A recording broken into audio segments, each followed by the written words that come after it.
Une fois que vous savez comment utiliser les filtres artistiques proposés par votre logiciel Adobe Photoshop CS6 sur vos images, donc directement depuis la galerie de filtres, sachez que vous pouvez aussi en utiliser bien d'autres, donc directement accessibles depuis votre menu. Alors avant cela, je vais dans un premier temps tout simplement dupliquer cette image, afin de dupliquer mon calque qui apparaît ici. Je réalise un clic droit dessus, je duplique le calque, ce qui va me permettre, si je le souhaite justement, de conserver toujours l'original. Donc je peux le renommer ici et cliquer par la suite sur OK. Donc j'ai ici mes deux calques, je peux masquer le calque original comme ceci afin d'avoir justement une référence à la fin. Alors maintenant, je peux me rendre tout simplement dans le menu filtre. Lorsque je clique ici, donc nous savons déjà comment accéder à la galerie de filtres, mais je retrouve aussi les différentes catégories qui sont actuellement présentes dans mon logiciel ici. Je retrouve en effet par exemple la catégorie atténuation qui va comprendre à l'intérieur justement tous les filtres relatifs au flou. Je retrouve ici flou de forme, de l'objectif, de surface, etc., etc. Je retrouve la catégorie bruit qui va me permettre d'ajouter du bruit par exemple ou encore d'en réduire. La catégorie déformation qui va me permettre de déformer mes images, par exemple sous forme de contraction, ondulation, sphérisation, etc. La catégorie esthétique, pixelisation, rendu, renforcement, vidéo ou encore divers. Donc vous avez ici tous les filtres auxquels vous pouvez accéder tout simplement en un clic.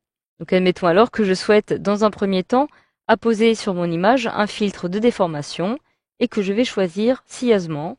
Donc je clique dessus et automatiquement j'ai cette petite fenêtre qui apparaît qui va me permettre de définir certaines options quant à l'application de mon filtre. Comme vous pouvez le voir, vous allez en fait pouvoir déformer votre image. Donc vous avez ici votre image originale.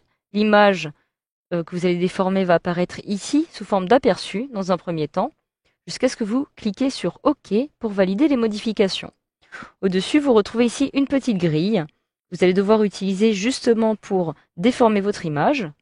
Donc, à l'aide de la petite ligne qui apparaît ici, je peux par exemple décider de déformer cette ligne, tout comme je déformerai mon image. Donc, vous pouvez voir si je clique par exemple ici, je viens donc de créer un point et de déformer mon image dans ce sens.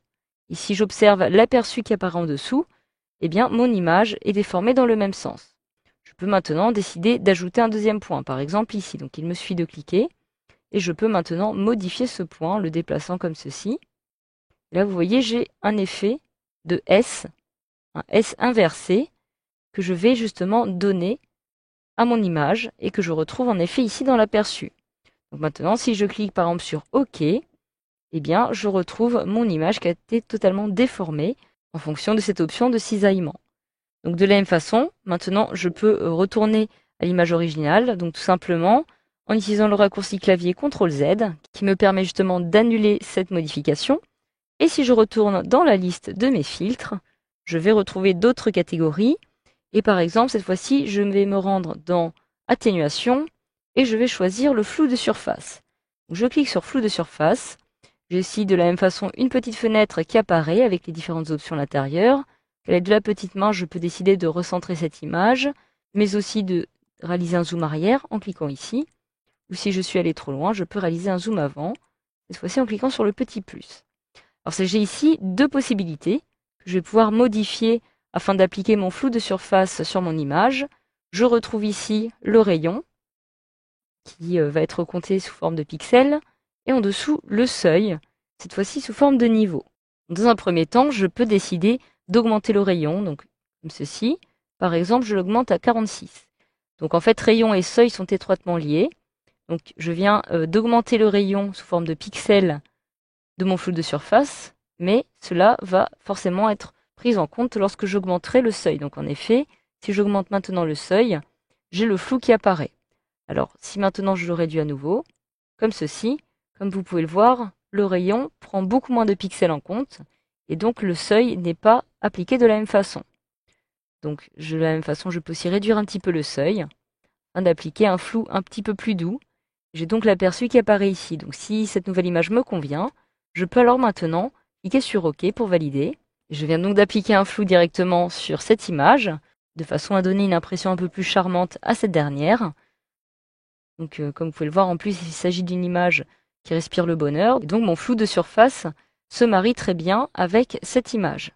Donc maintenant, si je masque l'image actuelle que je viens de déformer et que j'affiche l'image originale, donc je vais masquer le calque que je viens de déformer, je retrouve comme ceci la première image, l'image originale, et maintenant l'image avec le filtre que je viens d'appliquer. Donc en effet, l'ambiance va être différente selon le filtre que vous allez appliquer. Donc voilà, maintenant vous savez désormais grâce à cette formation comment utiliser les différents types de filtres dans votre logiciel Adobe Photoshop CS6.